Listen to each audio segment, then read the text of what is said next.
آج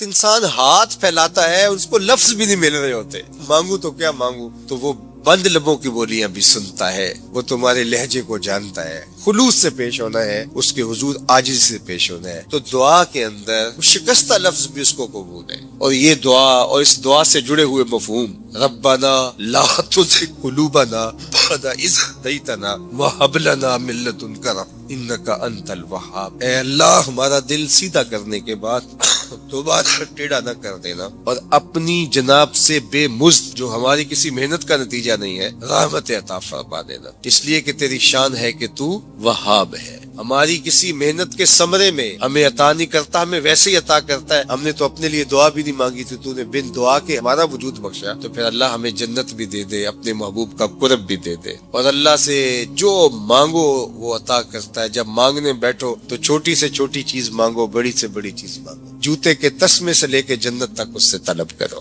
وہ جولیاں بھر دے گا، وہ کرم کر دے گا۔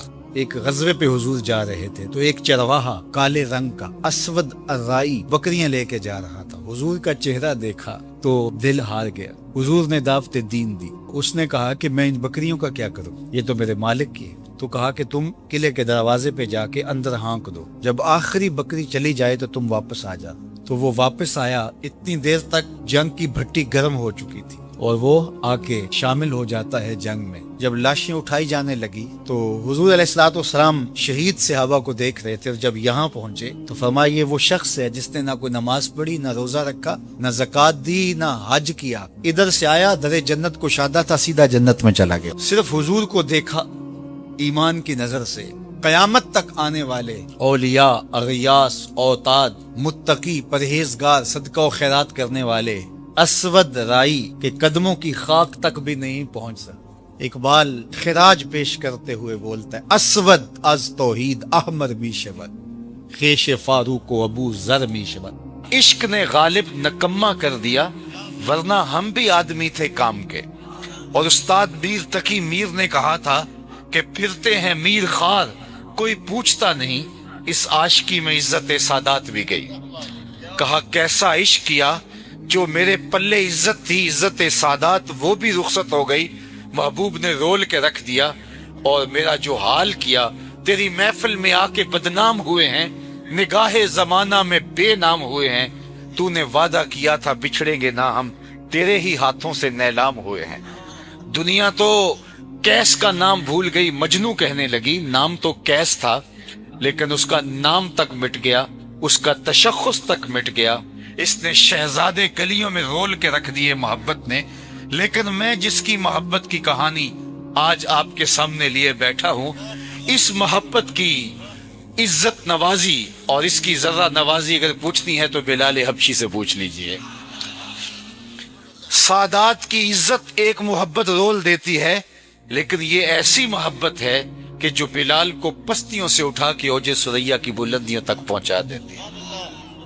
میرے حضور معراج سے واپس پلٹتے ہیں اور پوچھتے ہیں بلال تو کون سا نیک عمل کیا ہے، میں نے تیرے قدموں کی آہٹ جنت میں سنی ہے۔ اللہ اکبر۔ حضور کے وصال کے بعد حضرت بلال حبشی رضی اللہ تعالیٰ عنہ شہر مدینہ چھوڑ گئے تھے، کہا کہ اب ان گلیوں میں حضور دکھائی نہیں دیتے تو اب یہاں جی نہیں لگتا، شام کے علاقہ داریہ میں جا کے سکونت اختیار کر لی۔ ایک دن رات کو حضور خواب میں ملے اور فرمایا ما ہاذہ الجفوۃ یا بلال، بلال یہ کیا بے وفائی ہوئی، ملنے بھی نہیں آتے۔ تو پھر دن رات سفر کاٹتے ہوئے شہر مدینہ پہنچے، حضرت عمر کو پتا چلا کہ بلال آ رہے ہیں، تو وہ مسجد نبوی سے باہر نکل کے بلال حبشی کے استقبال کے لیے کھڑے۔ اللہ اکبر۔ اور جب بلال آئے تو آگے بڑھے اور ان کا کالے رنگ کا ہاتھ چوم کے آنکھوں سے لگایا اور کہا یا بلالو انتا سیدنا و مولانا، بلال لوگ تجھے غلام کہیں تو کہیں، لیکن میرا تو آقا لگتا ہے، اس لیے تو حضور کا غلام ہے۔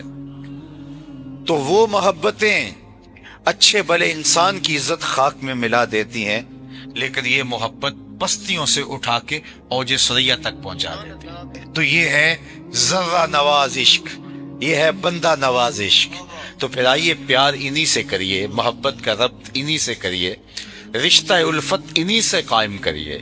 اور پھر میں آپ کو یہ بتاؤں کہ دنیا کی محبتیں توڑتی ہیں۔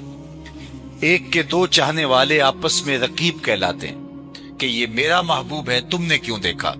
لڑائی کی نوبت آ گئی۔ حسن اتنا محدود ہے، صرف ایک شخص کی آنکھوں کی پیاس بجھاتا ہے، ایک کی ضرورت کی تکمیل کرتا ہے، ایک کے درد کا مداوع کرتا ہے، دوسرا آیا نہیں، لڑائی ہوئی نہیں۔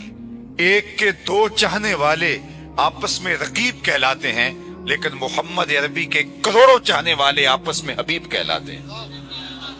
یہ محبتیں توڑتی ہیں اور حضور کی محبت آپس میں جوڑتی ہیں۔ میں آپ سے پوچھتا ہوں کہ میرا اور آپ کا رشتہ کیا ہے؟ تو کوئی رشتہ داری میری اور آپ کی نہیں ہے۔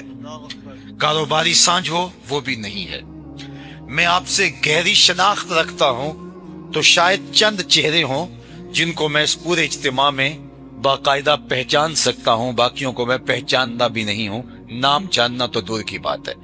لیکن آپ کی پیشانیوں پر میرے لیے جو محبت کے نقش نظر آ رہے ہیں اور آپ کی پتلیوں کے اوپر لکھا ہوا جو میرے لیے پیار ہے، یہ کہاں سے آیا؟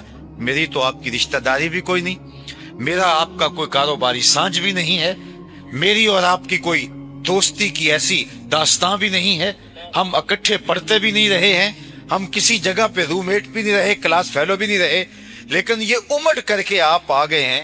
تو میری اور آپ کی محبت کا سبب صرف نام محمد ہے صلی اللہ علیہ وآلہ وسلم۔ اقبال نے کہا تھا، چوں گلے صد برگ مارا بو یکیست، او کے جانے ای نظاموں او یکیست، مست چشمے ساکیے بتہاستیم، در جہاں مثل مو می ناستیم، ہزاروں قومیں وجود میں آئیں، دہر میں خشک و تر کے رشتے سے، ہم نے بنیاد دوستی رکھی یاد خیر البشر کے رشتے سے۔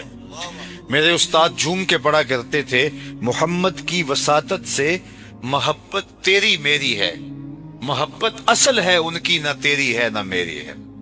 تو حضور کے نام سے انسانیت جڑتی ہے اور ہم ایک لڑی میں پروئے جاتے، شرق سے غرب تک، شمال سے جنوب تک، نیل کے ساحل سے کاشغر تک امت ایک لڑی میں پروئی جاتی ہے۔ تو وہ پرونے والی لڑی حضور کی محبت ہے، اس لیے یہ محبت جوڑتی ہے، دنیا کی محبتیں توڑتی ہیں اور انسانوں کو تقسیم کرتی ہیں۔ تو آئیے میں اور آپ حضور کے ساتھ محبت کا ربط اور رشتہ قائم کریں، حضور کے ساتھ الفت کا ربط قائم کریں اور عقیدت کے ربط کو مضبوط سے مضبوط تر کرتے چلے جائیں۔ دوسری بات میں عرض کرنا چاہوں گا کہ آج کوئی کسی سے محبت کرتا ہے، کسی سے پیار کا ربط و رشتہ رکھتا ہے، تو اس کے محبوب میں 1000 خامیاں ہوتی ہیں، تو وہ اس خامیوں کو چھپانے کے لیے یا ان کی کوئی تعویل کرنے کے لیے کوئی بات کرتا ہے۔ لیکن جس ذات والا صفات سے میں اور آپ محبت کا دم بھرتے ہیں اور عشق کا ربط رکھتے ہیں، وہ اتنا حسین ہے کہ جہاں حسن بھی پانی بھرتا ہے اور عشق بھی غلامی کرتا ہے۔ اور اس سے بڑھ کر کیا ہے کہ ہمیں ناز ہے اس بات پر کہ جو ہمارا محبوب ہے وہ رب کا بھی محبوب ہے، اور یہ وہ انداز اور یہ وہ فخر، میرا رب رب ہو کے کہہ رہا ہے، فلا وربک، محبوب مجھے تیرے رب کی قسم۔ ذرا آپ کی توجہ ہو تو کیا دل آویز جملہ ہے، فلا وربک، رب رب ہو کے کہہ رہا ہے، یہ نہیں کہہ رہا مجھے تیری قسم، یہ بھی نہیں فرما رہا کہ مجھے کعبے کے رب کی قسم، یہ بھی نہیں کہہ رہا کہ مجھے زمین و آسمان کے رب کی قسم، ہاں یہ بھی نہیں کہہ رہا مجھے میری قسم، کہا مجھے تیرا ہونے کی قسم، فلا وربک، مجھے تیرا ہونے کی قسم۔ جب رب حضور کا رب ہونے پہ ناز کر رہا ہے تو ہم امتی ہونے پہ ناز کیوں نہ کریں؟ فخر کا دل میں دریچہ باز کرنا چاہیے، جن کا تو آقا ہے ان کو ناز کرنا چاہیے۔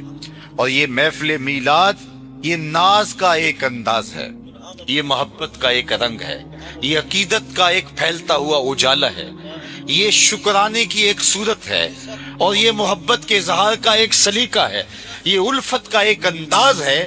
گویا ہمارے چہروں پہ خوشی ہے، ہمارے دل میں سرشاری ہے، اور ہم جھومتے پھر رہے ہیں صرف اس بات پر کہ ہم اس کے غلام ہیں جو خدا کا بھی محبوب ہے، اور اس بات پہ ہم بجا طور پہ ناز کرتے ہیں، بجا طور پہ اس پہ ہم فخر کرتے ہیں، اور یہ ہمارا فخر بنتا ہے 12 نبیوں نے آرزویں کی حضور کی امت میں ہونے کی، پیغمبروں نے تمنائیں کی، اور ہم نے کوئی تمنا نہیں کی، ہم نے کوئی منت نہیں مانی، ہم نے کوئی رت جگہ نہیں کاٹا، ہم نے کوئی انتظار کی گھات نہیں لگائی، ہم سوئے تھے مقدر جاگ اٹھا، ہم پیدا ہوئے ہمارے والد مسجد سے مولانا کو بلا لائے، انہوں نے کان میں جو آ کے اذان دی، یہ اس بات کی بشارت تھی مبارک ہو تو حضور کا غلام بن کے آیا ہے، شاہوں سے ملا ہے نہ تونگر سے ملا ہے، اللہ کا عرفان اسی در سے ملا ہے، اوروں کو ملا ہے تو مقدر سے ملا ہے، مجھ کو تو مقدر بھی تیرے در سے ملا ہے۔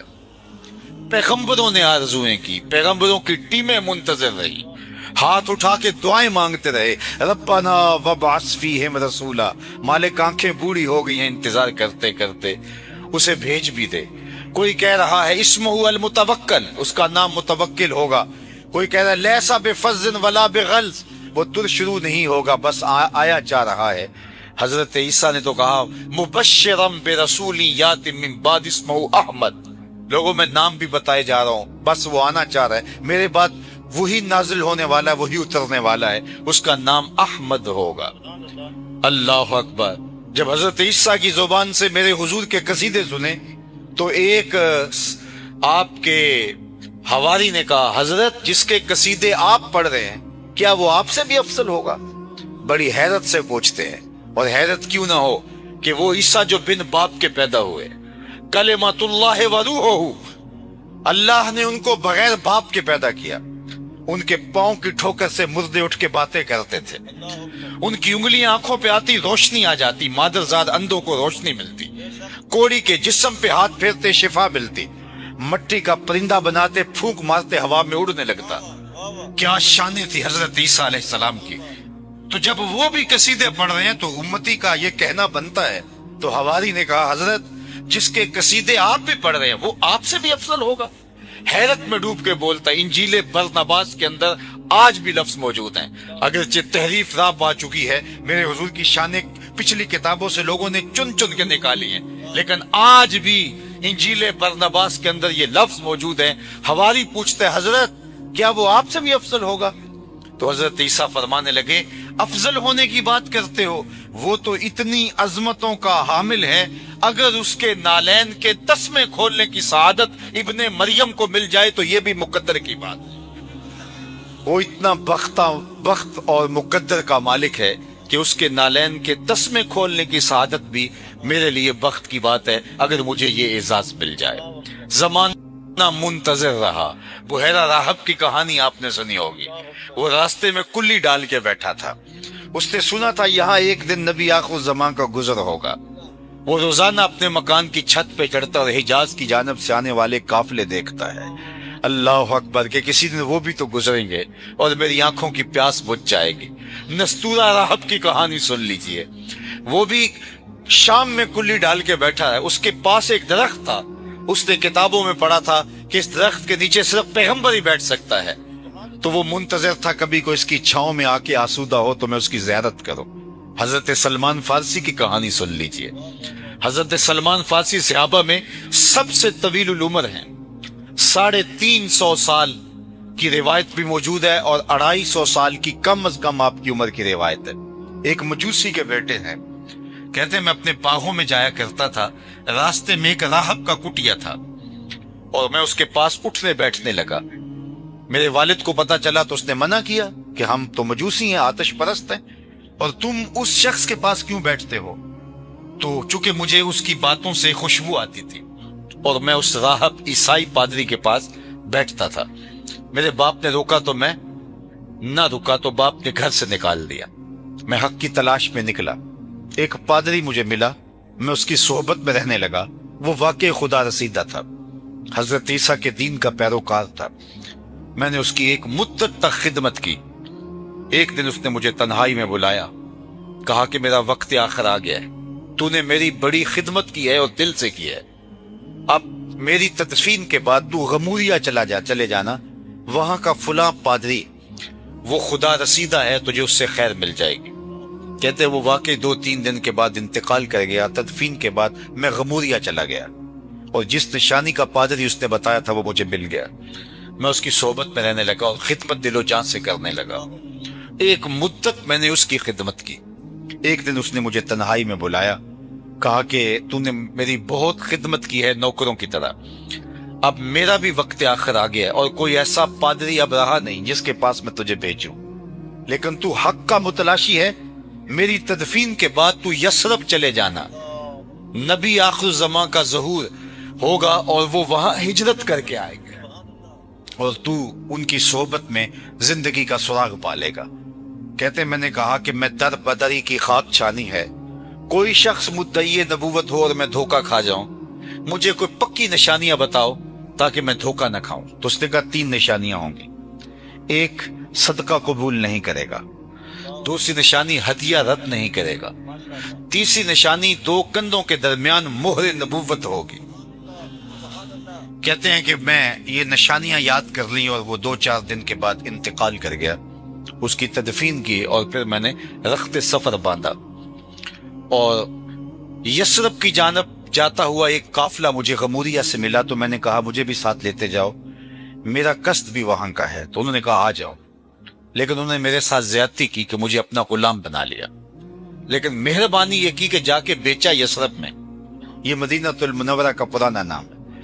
جا کے مجھے یثرب میں، مدینہ المنورہ میں جا کے ایک یہودی کے ہاتھ بیچ دیا۔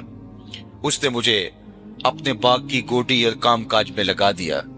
میں ایک امیر باپ کا بیٹا تھا لیکن حق کی تلاش میں نکلا تھا۔ میں نے کہا کوئی بات نہیں، اور میں جا کے اس کی نوکری کرنے لگا اور اس دن کے انتظار میں تھا کہ نبی آخر زمان تشریف لائیں۔ ایک وقت بیت گیا غلامیاں کرتے ہوئے۔ کہتے ایک دن میں اپنے باغ میں کھجوریں توڑ رہا تھا کہ ہواؤں میں خوشبو نہیں پھیل جاتی، چاروں طرف سے طلع البدر علینا کی صدائیں گونجنے لگی۔ میں سمجھ گیا ہواؤں کی خوشبو بھی بتا رہی تھی کہ کوئی آنے والا آ گیا۔ میں نے چھلانگ لگائی اور دوڑ پڑا۔ میرا مالک سمجھا شاید غلام بھاگ رہا ہے، تو اس نے دوڑ کے مجھے پکڑ لیا۔ میں نے کہا کہ میں بھاگ نہیں رہا، میں نوکر تمہارا ہی ہوں، میں غلام تمہارا ہی ہوں، لیکن دل غلام کسی اور کا ہے۔ میں نے کچھ کھجوریں صدقے کی نیت سے لیں اور میں حضور کی خدمت میں جا پہنچا اور میں نے جا کے پیش کی۔ تو فرمایا کہ ہم پیغمبر صدقہ تو نہیں لیتے۔ کہتے ہیں کہ نشانی ایک پوری ہو گئی، لیکن حضور کا چہرہ بتا رہا تھا یہ وہی ہے۔ لیکن میں نے بھی در بدری کی خاک چھانی تھی، کبھی عرش پر، کبھی فرش پر، کبھی ان کے در، کبھی در بدر۔ غم عاشقی تیرا شکریہ، میں کہاں کہاں سے گزر گیا۔ میں نے کہا کہ میں دوسری نشانی بھی دیکھوں گا۔ تو میں نے پھر کچھ دن ڈال کر کے دوبارہ ہدیے کی نیت سے کھجوریں لا کے حضور کو پیش کی۔ فرمایا ہاں ہم ہدیہ قبول کر لیتے ہیں۔ کہتے ہیں میرا دل تو مطمئن ہو گیا تھا، لیکن میں چاہتا تھا تیسری نشانی بھی دیکھ لوں، لیکن وہ مجھے موقع نہیں مل پا رہا تھا۔ ایک دن حضور میرے باغ میں تشریف لائے اور آپ نے اپنی چادر اپنے مبارک کندھوں پہ ڈالی ہوئی تھی اور میں حضور علیہ السلام کی پشت کے پیچھے پیچھے ہوتا تھا۔ میری آرزو یہ تھی کہ ہوا کا کوئی تیز جھونکا آئے اور چادر ہٹ جائے اور میں مہر نبوت دیکھ لوں۔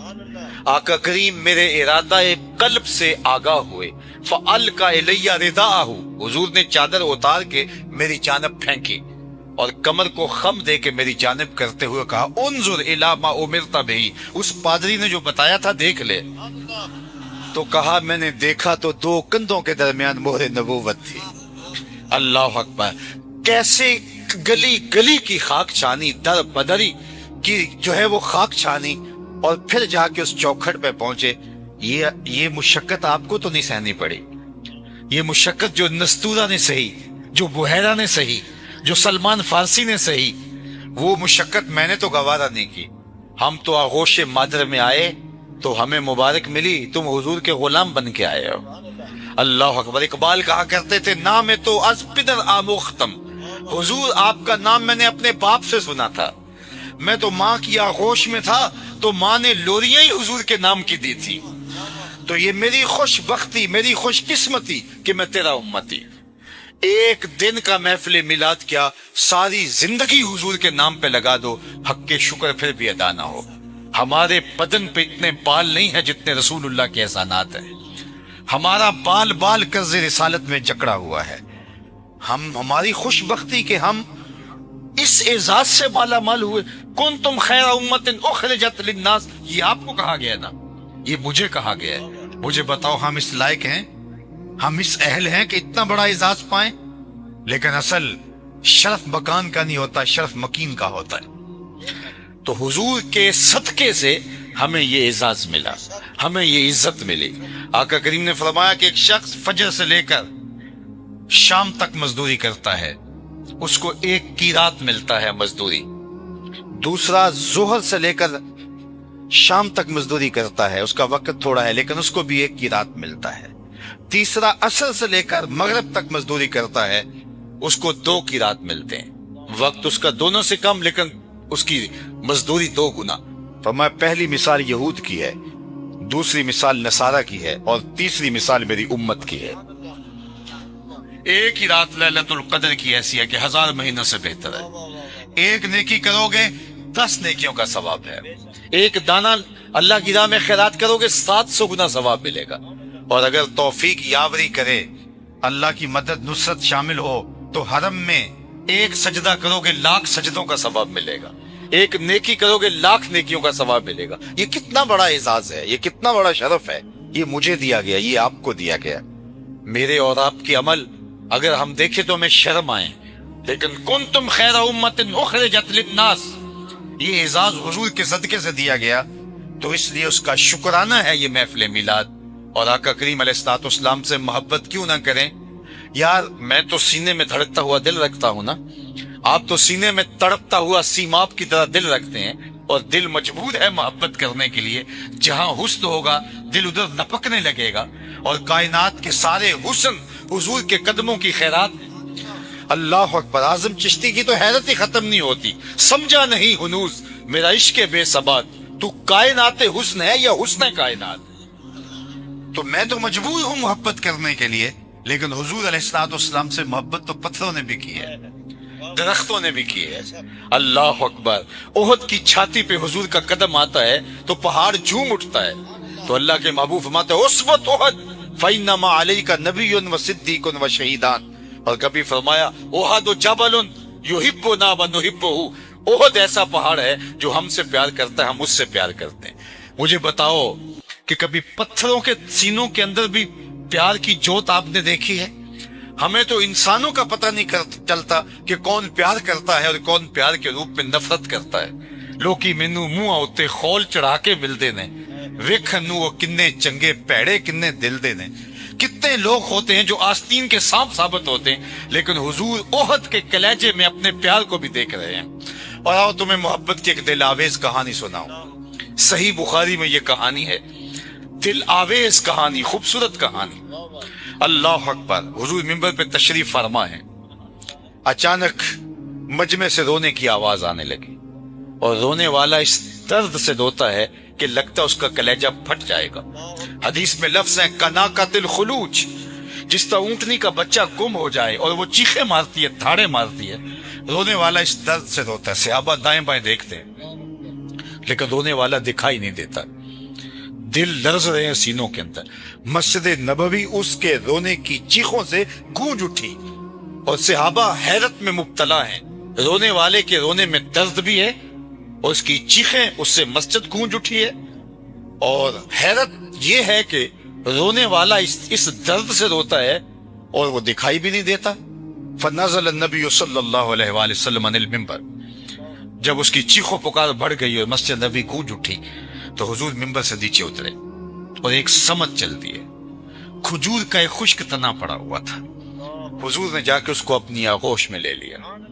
یہ پہلی بار ایسا ہوا تھا کہ منبر بن کے آیا اور حضور پہلے دن منبر پہ جلوہ فروز ہوئے. ورنہ کھجور کا خشک تنا تھا ایک، حضور اس کے ساتھ ٹیک لگا کے واز کیا کرتے تھے. لوگ زیادہ ہو گئے تو صحابہ نے کہا کہ منبر ہونا چاہیے تاکہ دور والے بھی حضور کی زیارت کے نور سے مالا مال ہو سکے. تو آج جب منبر بچھایا گیا تو اس تنے کو صحابہ نے اٹھا کے مسجد کے کونے میں ڈال دیا. تو یہ اس کے رونے کی آواز تھی. حضور گئے اور جا کے اس کو اپنی آغوش میں لے لیا. جس طرح بچھڑا ہوا بچہ ماں کی گود میں آ جائے تو اس کی ہچکیاں بن جاتی ہیں، اس